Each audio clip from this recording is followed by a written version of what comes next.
tentang konsep kenabian, kerasulan, ajaran, aturan, prosesi ibadah, hubungan antara Tuhan dengan manusia, antar manusia dengan manusia, pasti yang terlontar dari mulutnya itu kebohongan alias dusta. Saya jamin itu. Karena Al-Quran tidak mungkin keliru. Rasulullah Muhammad sallallahu alaihi wasallam menerima wahyu 1400 tahun silam.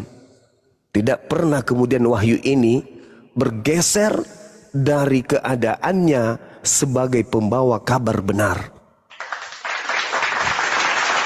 Gak pernah. Ya, kita saksinya itu. Kita umatnya Nabi Muhammad itu saksinya. Makanya Allah menerangkan di dalam Al-Quran, Inna ibadi laisa laka alaihim sultan illa manittaba'aka minal gawin. Sesungguhnya iblis, ente tidak berkuasa atas hamba-hambaku kecuali mereka yang mengikutimu, yaitu orang yang sesat. Siapa orang sesat ini? Ia mengatakan bahwa Tuhan mereka itu satu, tapi sebenarnya mereka mempertuhankan 3 Tuhan.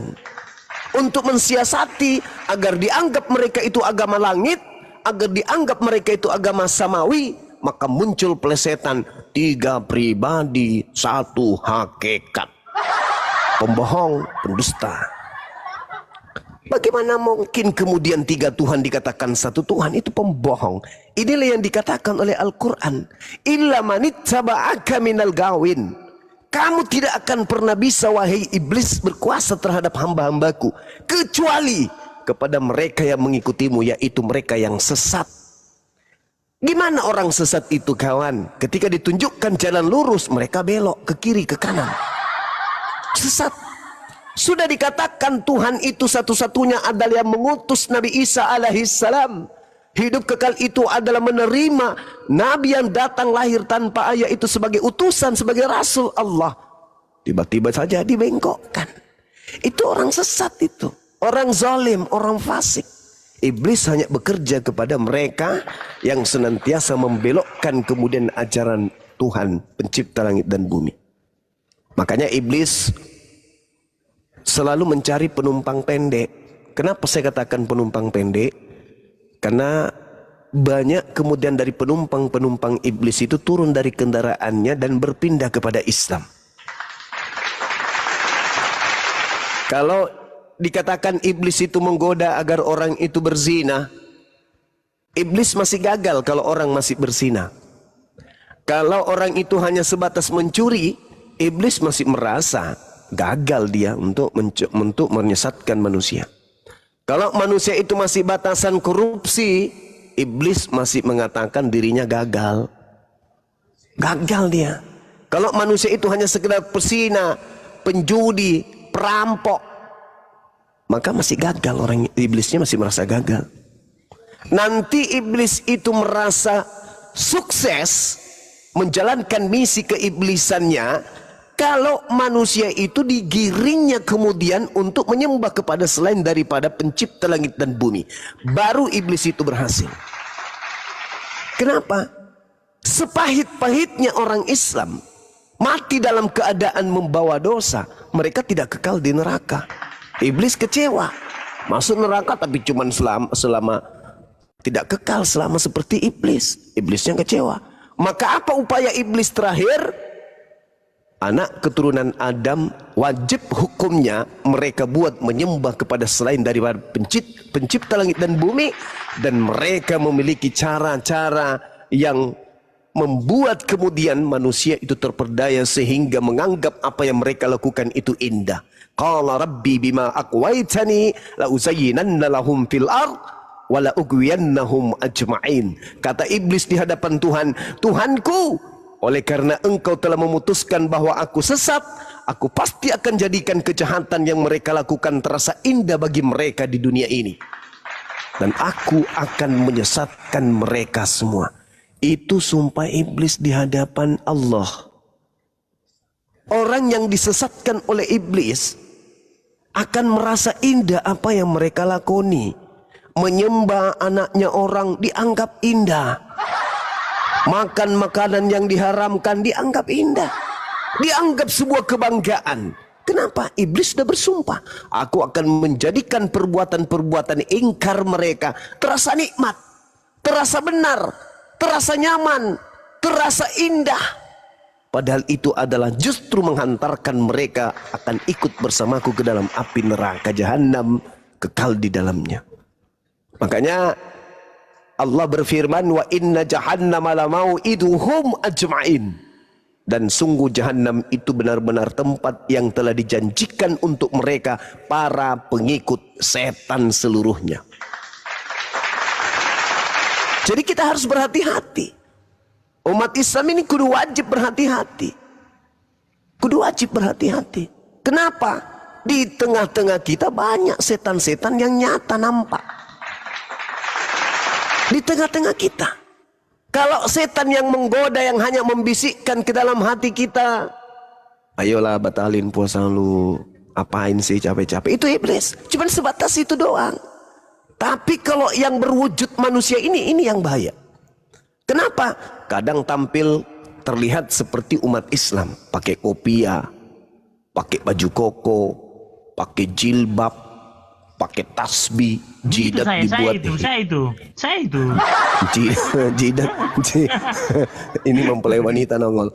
Jidat dibuat hitam, celana jingkrak, belajar bahasa Arab, membuat kitabnya pakai bahasa Arab, dari lorong ke lorong, kemudian menjual anak orang untuk dituhankan. Itu yang bahaya, saudara-saudara. Itu yang bahaya. Makanya Allah mengatakan, inna ibadi laisa laka alaihim sultan illa man ittaba'aka minal gawin. Nah, ini yang kita harus hati-hati adalah mereka yang sesat ini, yang tidak bisa membedakan antara Tuhan dengan manusia, antara Tuhan dengan setan. Dia mengatakan Tuhan itu adalah makhluk halus. Itu yang bahaya tuh. Lalu mereka menampilkan prosesi ibadah mereka seakan-akan orang benar.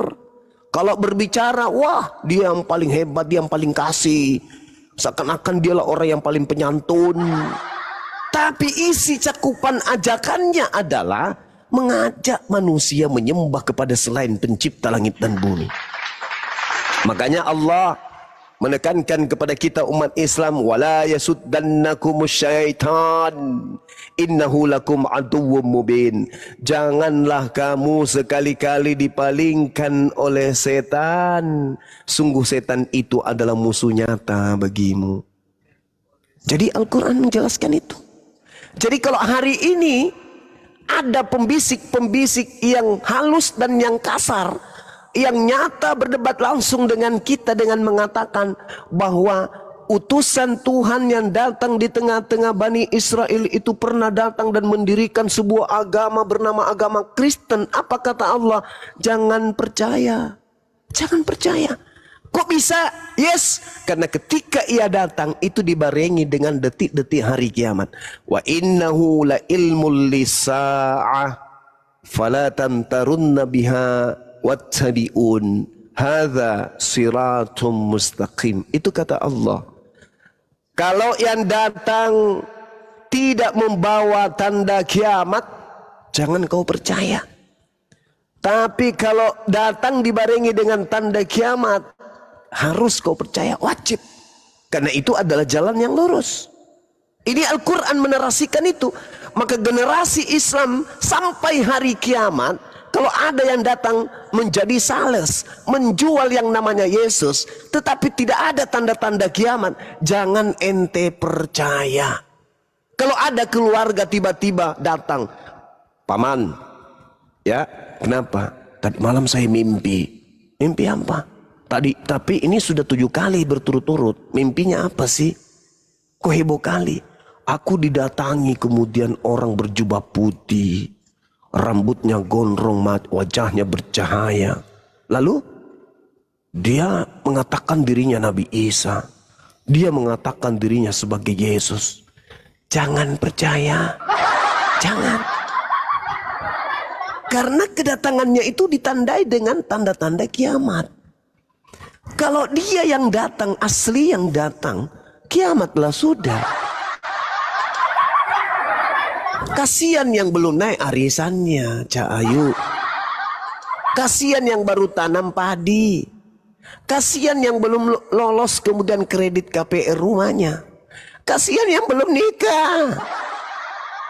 Karena dia tidak akan nikah. Karena kenapa? Tanda kiamat sudah datang. Makanya Allah mengatakan wala yusaddannakum syaitan. Jangan kamu dipalingkan oleh setan. Kalau ada oknum yang mengaku Nabi Isa telah turun tapi tidak ada ditandai dengan tanda-tanda hari kiamat, jangan ente percaya. Tetaplah punya harapan untuk menikah. Bayarlah arisanmu, jangan pula senang hore udah mau kiamat angsuran motorku lunas. Jangan. Tetaplah semangat mencari nafkah untuk membayar kredit karena kiamat itu belum, karena bukan dia yang asli yang datang.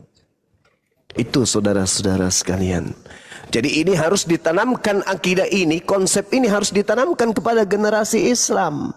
Kalau ada esok hari sales penjual Tuhan datang dari rumah ke rumah mengajak kita dengan berbagai macam tipu muslihat, kemudian dia bukan Bani Israel, ngaku-ngaku dia pernah kedatangan sosok Nabi atau sosok Tuhan kepada dia, jangan percaya. Kalau perlu siram air panas biar dia kabur dari rumah. Jangan percaya. Itu bohong, itu bullshit. Saya Bang Suma sebagai aktivis pendebat lintas agama yang mempelajari dua kitab Al-Quran dan juga Bible. Bukan hanya Al-Quran yang mengatakan tanda kiamat itu adalah turunnya Nabi Isa alaihissalam. Bahkan Yesus pun berkata tanda kiamat itu adalah aku datang. Jadi kalau aku yang datang, kiamat pasti jedar. Gedebum.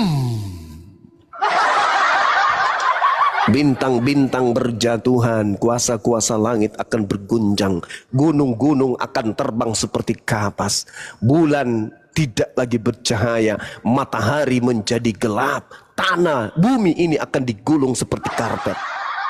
Gedebum. Itu tanda hari kiamat. Jadi kalau di dalam Bible dikatakan, ditanya tanda-tanda apa yang bisa kami tahu kalau memang banyak yang datang mengaku Yesus. Kamu memberi nasihat kepada kami, waspadalah, sebab akan banyak orang datang dengan memakai namaku dan berkata akulah Kristus. Sebab akan datang Kristus palsu dan nabi-nabi palsunya, akan banyak melakukan mujizat bla bla bla bla bla bla bla. Lalu bagaimana kami bisa membedakan itu kamu atau itu bukan kamu? Kata Yesus, tanda-tanda ketika aku datang, aku akan nampak terlihat di atas bumi ini. Seluruh manusia akan kemudian meratap. Kenapa?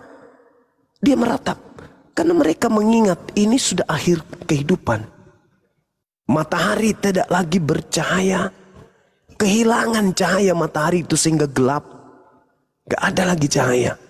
Bulan tak nampak lagi. Yang ada cuman gelap, gelap, gelap. Tak ada cahaya. Bintang-bintang berjatuhan dari langit. Kuasa-kuasa langit itu bergemuruh sekencang-kencangnya. Itu tanda. Jadi kalau tak ada tanda-tanda itu, mau 1 miliar makhluk roh datang, rambut gondrong, rambut pirang, cukur cepak, cukur perwira, cukur tuyul, cukur 501, jangan kau percaya selama tanda-tanda itu tak ada. Jangan. Jadi kalau salesnya datang, penjual-penjual Tuhan dari barat datang ke rumahmu dengan membawa bonus Indomie 1 dos, sendal jepit sebelah, sempak juga yang sudah bolong, jangan kau percaya. Jangan. Karena itu bukan aku. Kalau aku yang datang, matahari menjadi gelap. Andai saja ini sudah pernah terjadi, nggak ada lagi orang main TikTok sekarang ini. Nggak ada lagi kita. Karena sudah kiamat di abad pertama yang lalu. Tapi karena yang datang itu palsu, maka kehidupan terus berlanjut. Nabi Muhammad datang menguraikan kebenaran itu, sahabat-sahabat sekalian. Jadi kalau hari ini kita lagi duduk ngopi depan rumah, tiba-tiba lewat janda pirang, bawa tabloid, bawa majalah, ya. Lalu kemudian dia menjual Tuhannya mereka yang dari barat itu, jangan percaya. usir. Usir. Ya. Kalau mereka maksa, kasih CTM satu papan, aduk di teh yang panas, kasih minum biar dia tidur 1 bulan di situ. Kau takut kali Bang Juma. Kenapa? Takut kali dengan Yesus. Yesusnya yang memberi petua, yang beri nasihat. Waspada supaya jangan kamu disesatkan. Sebab akan banyak orang datang dengan memakai namaku dari pintu ke pintu, dari plafon ke plafon, dari jendela ke jendela, dari kampung ke kampung, menjajakan nama Yesus dan berkata, akulah Kristus. Jangan kamu percaya. Kami umat Islam itu umat terpimpin. Umat yang kemudian sami'na wa ta'ana. Umat yang beragama berdasarkan akal dan belajar. Jadi ketika ada petua-petua seperti itu, ya kami kudu wajib menguji dan kami harus mengikuti kalau itu adalah sebuah kebenaran. Lagi pula kitab suci kami mengatakan itu. Jangan kamu percaya ketika ada orang yang radio rusak ini. Sabar Bang ya, abis ini kita diskusi Bang ya. Perbaiki channel dalamnya Bang, jangan miring. Jadi Al-Quran mengatakan wa innahu la ilmul lisa'a fala tamtarunna biha wattabi'un. Jadi kalau ada penjajah datang dari barat menjual Tuhan bernama yang tidak diajarkan oleh para nabi, jangan kau percaya. Apalagi Tuhan itu pernah dibunuh oleh penciptaan. Jangan percaya. Itu Tuhan KW 1000 itu. Jangan kau percaya. Sebab kalaupun aku yang udah sembuh kakimu. Jangan emosi apa, santai aja. Jadi jangan kamu percaya. Jangan percaya. Itu dalil dalam Al-Quran saya, kawan. Dan itu juga nasihat Yesus kepada muridnya Bani Israel. Nah, saya kira begitu sebagai pengantar. Mudah-mudahan ini bisa menjadi materi diskusi kita pada malam hari ini menjelang subuh hari. Bahwasanya anak Indonesia harus cerdas dan para apologet Islam Indonesia harus membantu pemerintah untuk mencerdaskan anak bangsa agar mereka kemudian tidak asal percaya jika ada datang menjual Tuhan untuk disembah. Demikian dari saya. Terima kasih. Silakan Kepas. Ada yang mau disampaikan Kepas? Tausiah yang disampaikan Bang Juma itu memang gak sejalan dengan Alkitab ya. Semua yang diucapkan Bang Juma itu gak ada yang pas, gak ada yang cocok dengan isi Alkitab. Amburadul semua. lanjut. Terus Kepas, terus. Makanya saya bilang beda, Tuhan kita kan beda. Memang sebenarnya kenapa ya kita berdebatkan, memang Tuhan kita beda gitu loh. Saya pun memang menyadari memang Tuhan itu satu gitu loh. Tapi ada orang, ada sekelompok tertentu menuhankan yang bukan Tuhan gitu loh. Siapa itu Bang? Selain Kristen, Elewiawi Tuhan Yesus itulah aslinya Tuhan.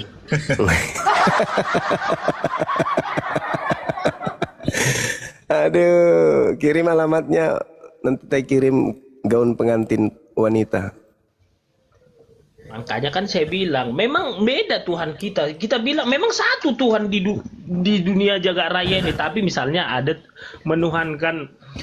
menuhankan pohon, batu, ada menuhankan manusia, ada makanya kan saya bilang, nggak salah. Makanya saya udah tahu benang merah dalam ketuhanan ini. Saya udah tahu, oh iya ya, sebenarnya satunya Tuhan itu, tapi ada yang membuat Tuhannya sendiri gitu loh. Ada yang membuat Tuhannya sendiri, kelompok tertentu gitu loh. Tuhan Yesus memang Tuhan dia. Yohanes 1 ayat 1. Yohanes 13 ayat 13, Filipi 2 5 sampai 11. Iya dong. Bukan andalan, karena gini, untuk mematahkan semua statement-statement dari agama yang lain bahwa Yesus itu bukan Tuhan, tinggal ayat-ayat itu aja saya sampaikan, karena dari situlah rangkumannya kan gitu. Apalagi kalau kita baca nanti semua isi Alkitab nanti, bisa-bisa nanti sampai 3 hari kita bicara tentang siapa Tuhan Yesus, gitu loh. Artinya memang kita akuin Tuhan kita memang beda. Kita pun nggak mau kita bilang wah sama Tuhan kita. Oh beda lah. Memang beda Tuhan kita. Kira-kira Bang cuma beda kan Tuhan kita kan? Beda, beda, beda. Beda, kan benar kan? Itu benar. Iya. Siapa bilang Tuhan kita sama? Benar. Jadi sebenarnya kita udah sepakat sama Bang Juma bahwa Tuhan kita beda. Udah. Benar nggak? Iya betul. Nah, hanya saja yang keliru yang nggak mengikut Tuhan Yesus. Udah itu aja. Oke. Argumentasi orang yang putus asa memang terkadang lucu gitu ya. Yesus satu-satunya Tuhan menurut saudara. Tetapi Yesus yang asli mengatakan untuk masuk surga itu harus mengenal satu-satunya Tuhan yang benar itu, yaitu Sang Bapa. Dan mengenal Yesus bukan mengenalnya sebagai Tuhan. Untuk masuk surga mengenal Yesus sebagai utusan Tuhan. Ini sudah final. Sudah final. Murid-murid Yesus yang asli mengenal Yesus, mendengar Yesus, melihat Yesus, mengikuti Yesus, bahwa Yesus itu adalah Rasulullah. Yohanes 17:8. Segala firman Yesus sampaikan kepada muridnya, dan segala firman itu sudah sampai kepada muridnya, dan muridnya setelah mengkaji, menelaah, menerima, menteori, mempraktekkan segala firman yang Yesus sampaikan kepada mereka, menjadikan mereka sampai kepada finalnya, Yesus adalah Rasulullah. Mereka tidak menjadikan Yesus itu pada finalnya adalah Tuhan. Karena Yesus mengatakan hidup kekal bisa kamu peroleh bila mana kamu percaya kepada Bapa yang telah mengutus aku, bahwa dialah Tuhan satu-satunya. Tak ada Tuhan tambahan lain. Titik. Berjalannya waktu, muncul agama aneh. Agama aneh ini menganggap Tuhan nusul ke bumi menjadi daging. Aneh. Tuhan butuh susu. Tuhan butuh sayur kangkung, pecel lele. Tuhan butuh sambal terasi, kerupuk singkong. Tuhan butuh kopi torabika. Tuhan butuh pepaya, semangka, buah ara, ikan goreng, kemudian madu. Tuhan butuh bantal selimut. Tuhan butuh sandal, Tuhan butuh kolor, Tuhan butuh anting-anting, Tuhan butuh lipstik segala macam. Ini keanehan-keanehan inilah yang kemudian Yesus sampaikan kepada muridnya, waspadalah kepada penyesat. Ini yang dinasihatkan Yesus kepada muridnya. Dan itu nampak hari ini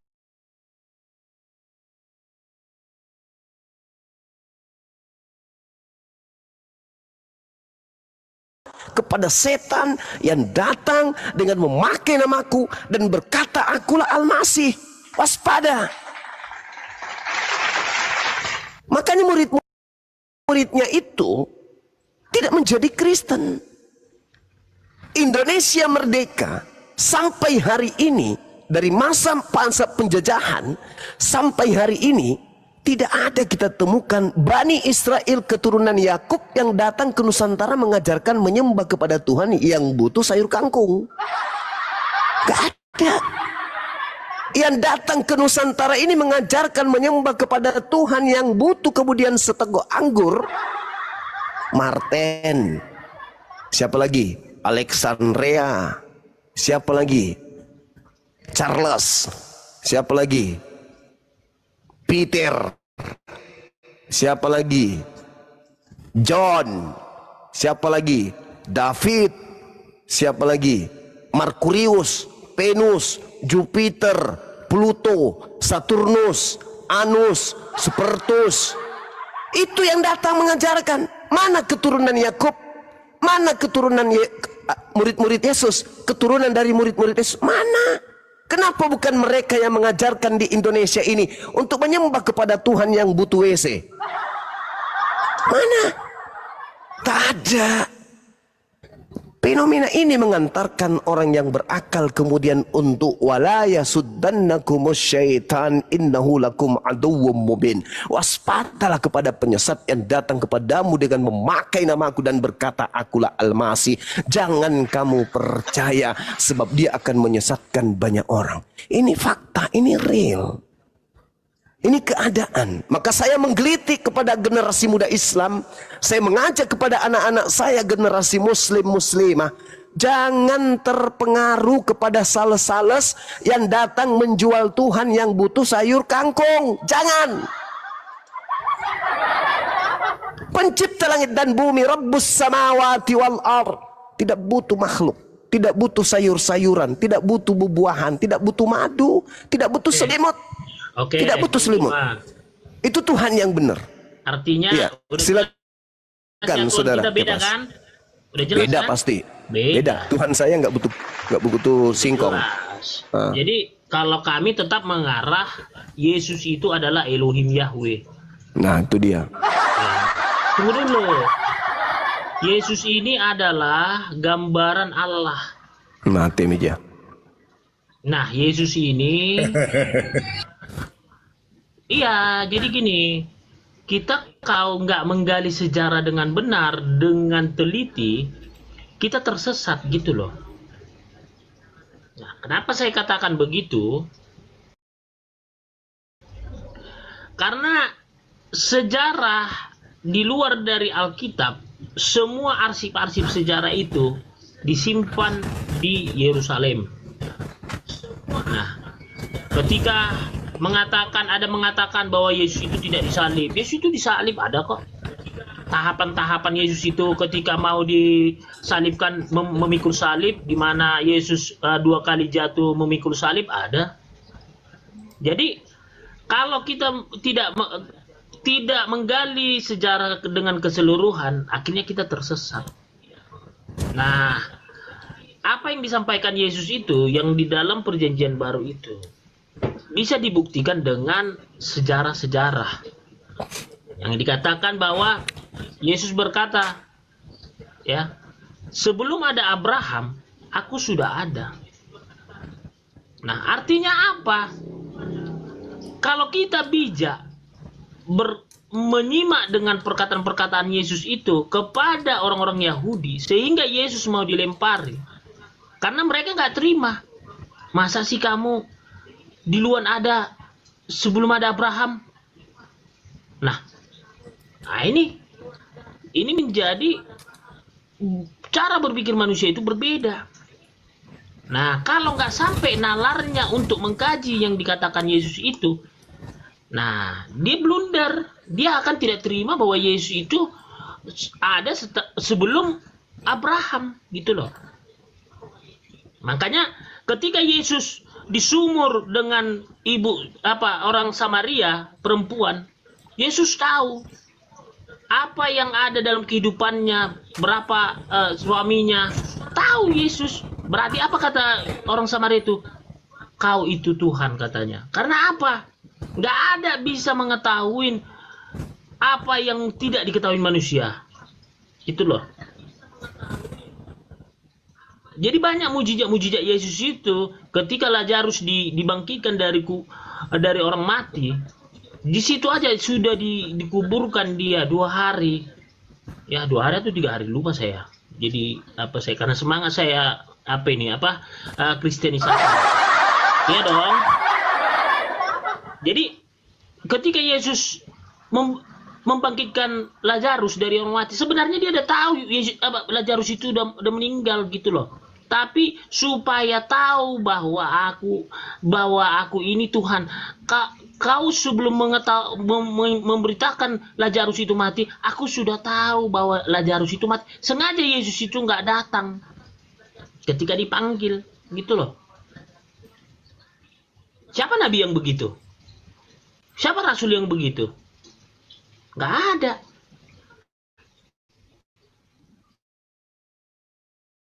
Nah, apakah kurang perbuatan-perbuatan atau mujizat yang dibuat Tuhan Yesus? Air menjadi anggur. Jadi banyak. Tapi kalau kita tidak mau memahami apa mujizat. Dan kalau dibilang bisa nggak dibuktikan isi Alkitab itu semua, bisa. Dengan apa? Dengan sejarah-sejarah. Ada di sana semua arsip sejarah. Gitu loh. Lanjut Bang Juma. Oke, baik. Terkait Yesus disalib. Yang disalib itu sekali lagi saya katakan diduga palsu kan ya. Karena Al-Quran menjelaskan, A'udzubillahi minasyaitonirrajim, innama jazaa'ul ladzina yuharibuna Allah wa rasulah wa yas'auna fil ard fasadan aw yuqattalu aw yusallabu aw tuqatta'a aydihim wa arjuluhum min khilaf aw yunfau minal ard. Ayat ini menerangkan bahwa hukuman bagi orang-orang yang memerangi Allah dan Rasul-Nya hanyalah dibunuh atau disalib. Jadi pengertian ayat ini, meskipun tidak bercerita tentang Nabi Isa alaihi salam, tetapi dari ayat ini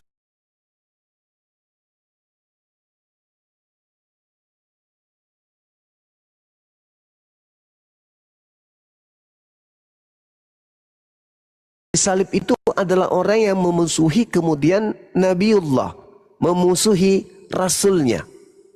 Dan orang yang disalib ini adalah pendosa besar karena dia membuat kerusakan. Nah, apakah Al-Quran satu-satunya kitab yang menerangkan itu? Tidak. Kitabnya orang Yahudi pun menerangkan itu. Ulangan 21 nomor 22 nomor 23.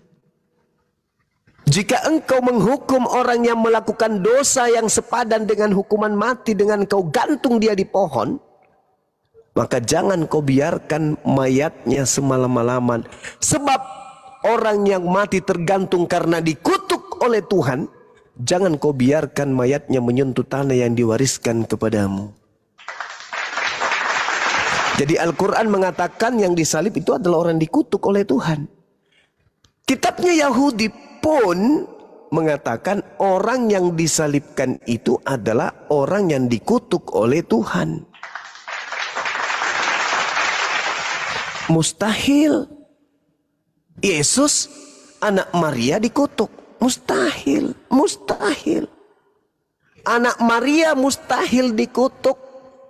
Tak ada alasan untuk kemudian mengutuk beliau. Dia datang menurut pengakuannya dalam Yohanes 14 nomor 31. Dunia harus tahu.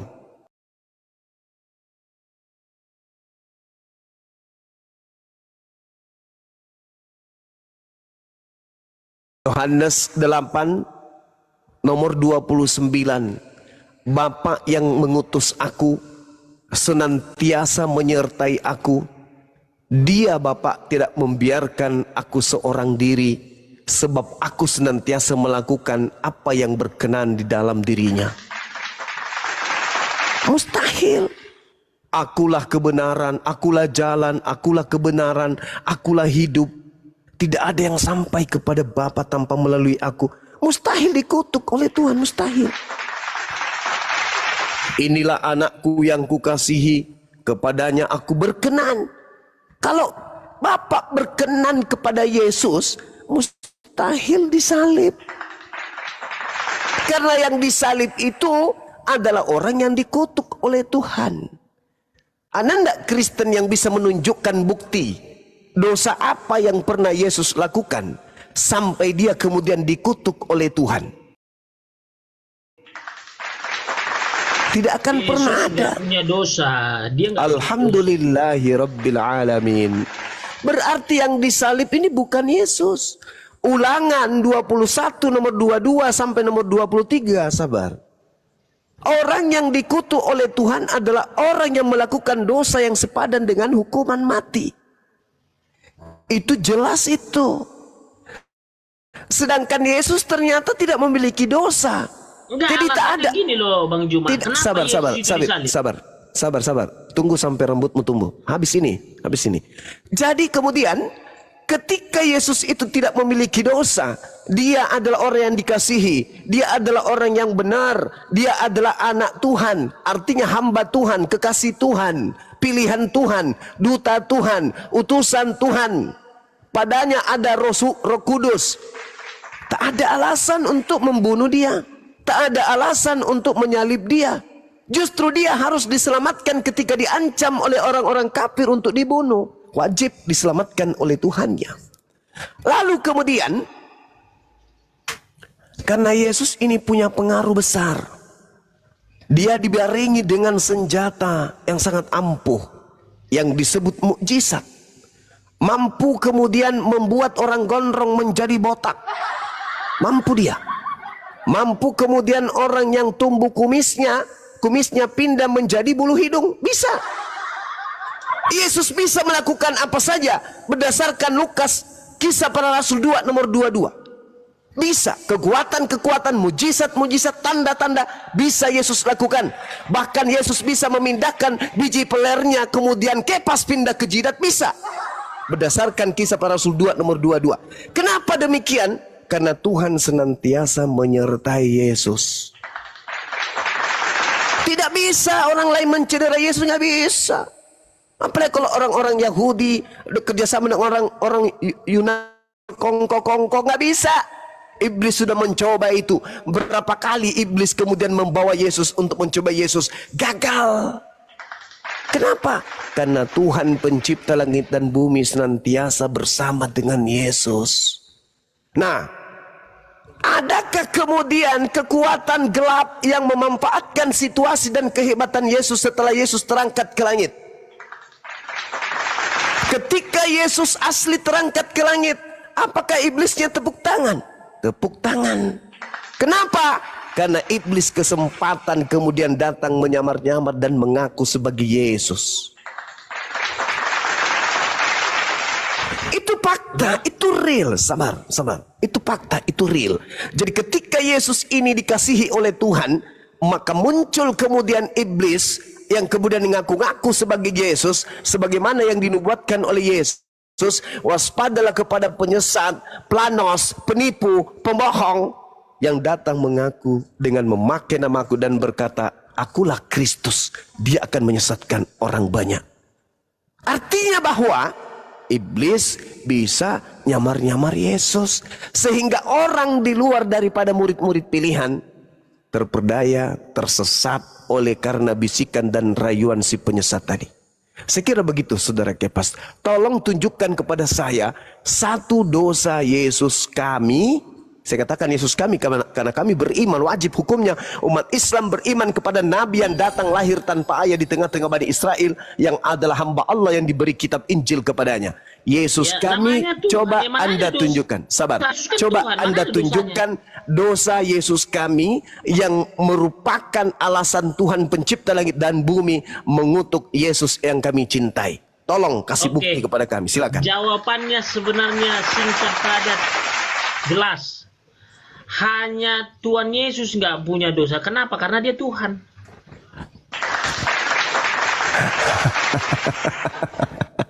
Yesus itu tidak punya dosa. Kenapa? Karena Yesus Tuhan. Udah itu aja jawabannya. Karena Yesus mengaku dikasihi sama Tuhannya, kok jadi Tuhan. Yang kamu anggap jadi Tuhan itu Yesus yang diduga palusu. Yesus palusu itu, Yesus palusu itu yang datang mengaku menjadi Tuhan. Kepadaku telah diberi kuasa baik di langit dan di bumi. Siapa itu? Iblisi. Iblisi inilah yang memalsu-malusulukan namanya Yesus supaya banyak orang disesatkan. Apa buktinya? Nah, tak kasih bocoran. Catat, ambil pulpen. Kalau tidak punya pulpen cukup ludah, tulis di kertas pakai ludah. Dengarkan. Iblis mencoba Yesus di dalam Lukas 4, nomor 6, nomor 7, nomor 8, nomor 9, nomor 10, nomor 11, nomor 12. Terjadi perseteruan yang sengit antara iblis dan Yesus. Apa yang terjadi? Baca endingnya di nomor 13. Ini rahasia. Ketika kemudian iblis gagal membuat Yesus menyembah dirinya, Iblisnya mundur 1000 langkah sambil menggunakan teropong dari jauh, melihat keadaan, mewanti-wanti keadaan, mengintai situasi, mencari kesempatan yang tepat. Bagaimana kemudian saya bisa muncul kembali dengan mengatasnamakan nama Yesus.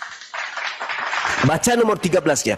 Setelah mencoba Yesus, iblisnya mundur dari Yesus dan iblisnya menunggu waktu yang tepat.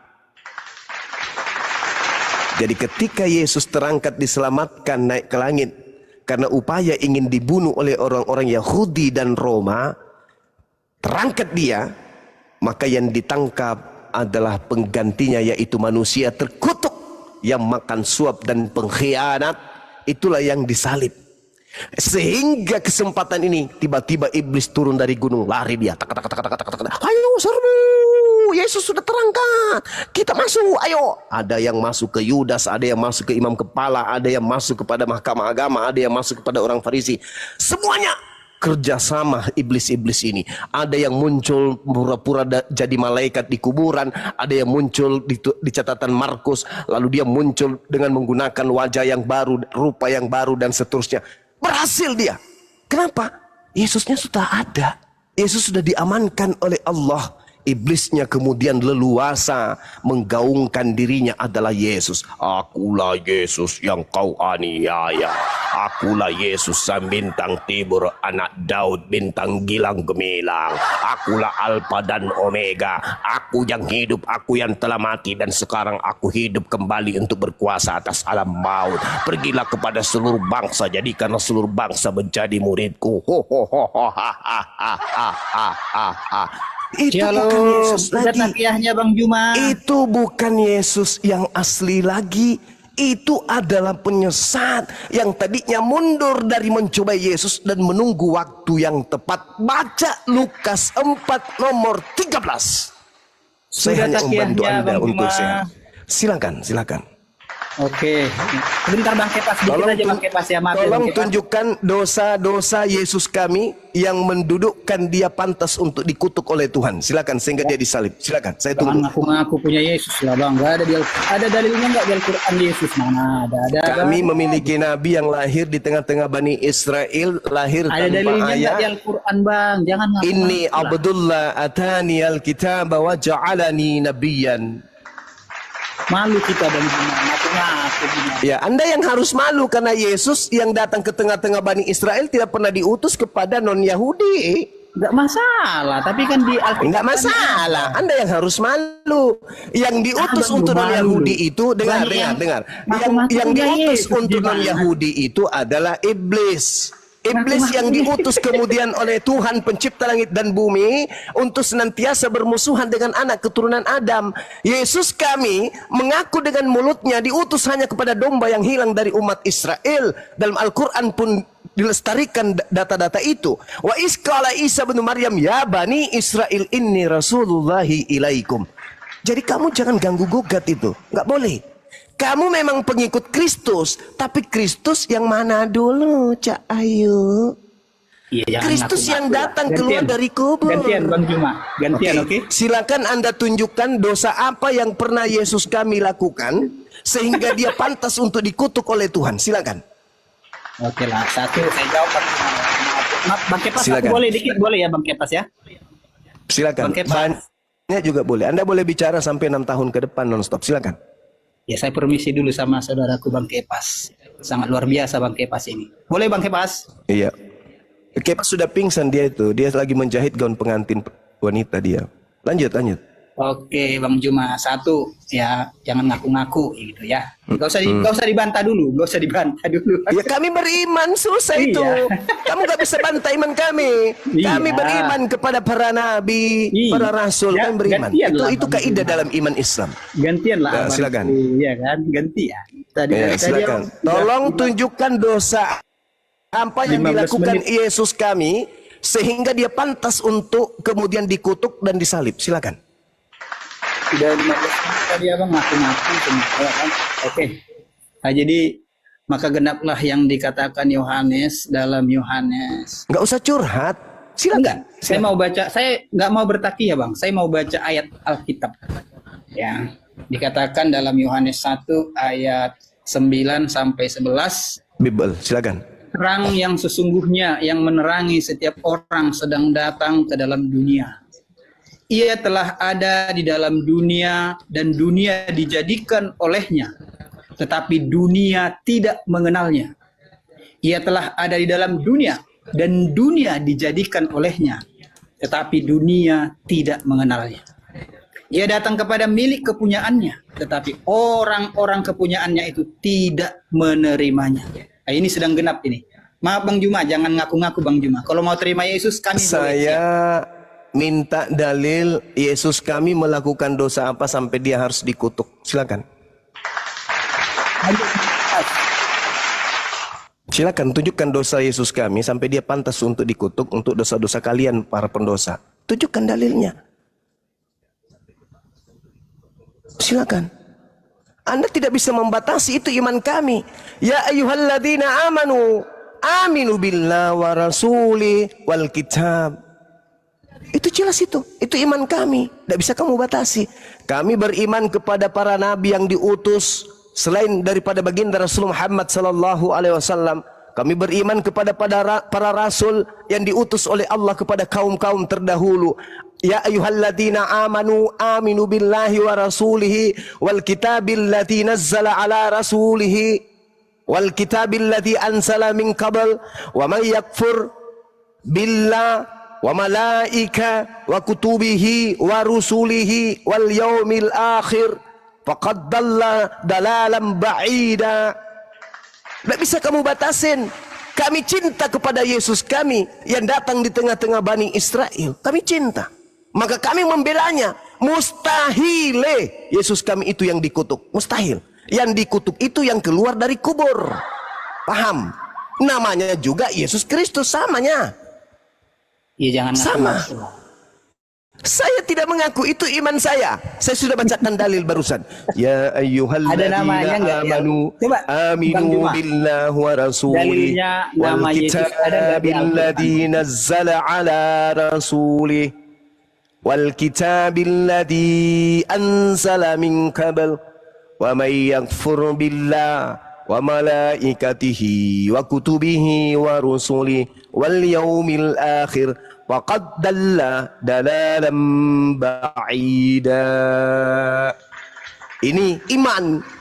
Iya, wahai orang-orang beriman, tetaplah beriman kepada Allah dan Rasulnya, dan kepada Al-Quran, dan kepada yang diturunkan kepada Rasulnya, serta kitab yang diturunkan sebelumnya. Barang siapa ingkar kepada Allah, malaikat-malaikatnya, kitab-kitabnya, rasul-rasulnya, dan hari kemudian, maka sungguh orang itu telah sesat, sangat jauh dari kebenaran.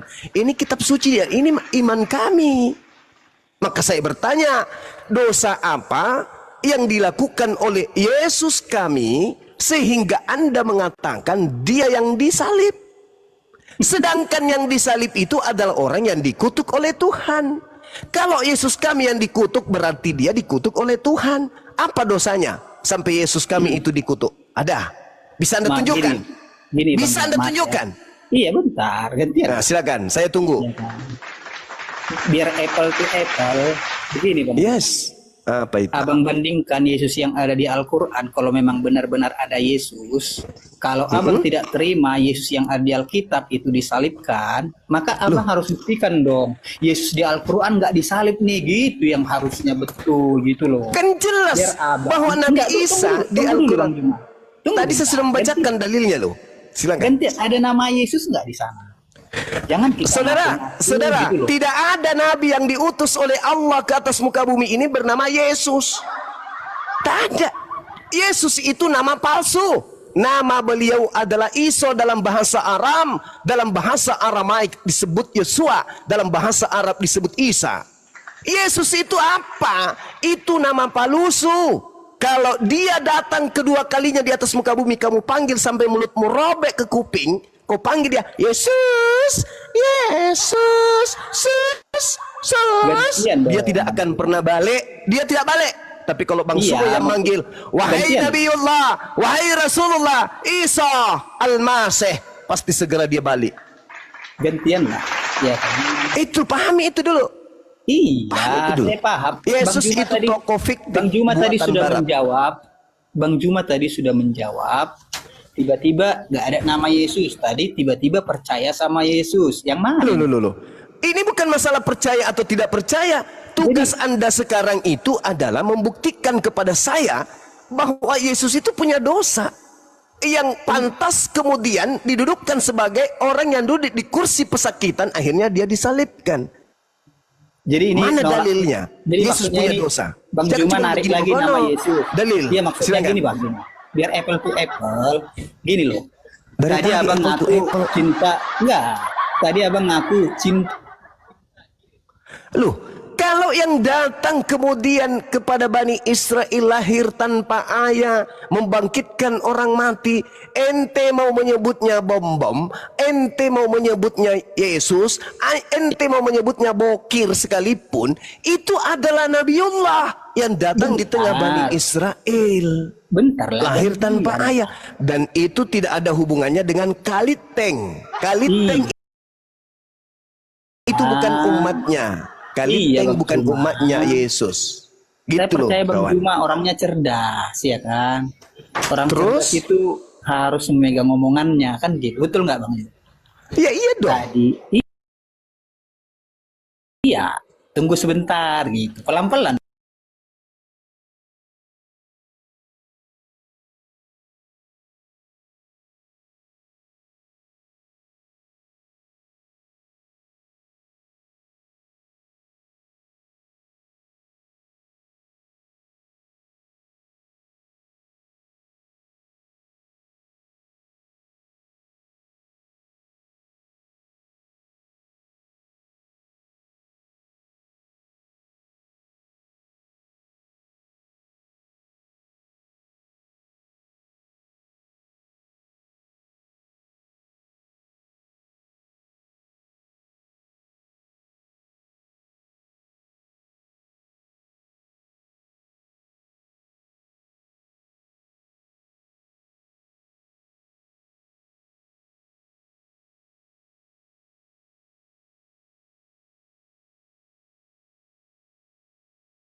Jadi Allah itu nama, Tuhan seluruh alam, alhamdulillah rabbil alamin segala. Bisa dibuktikan.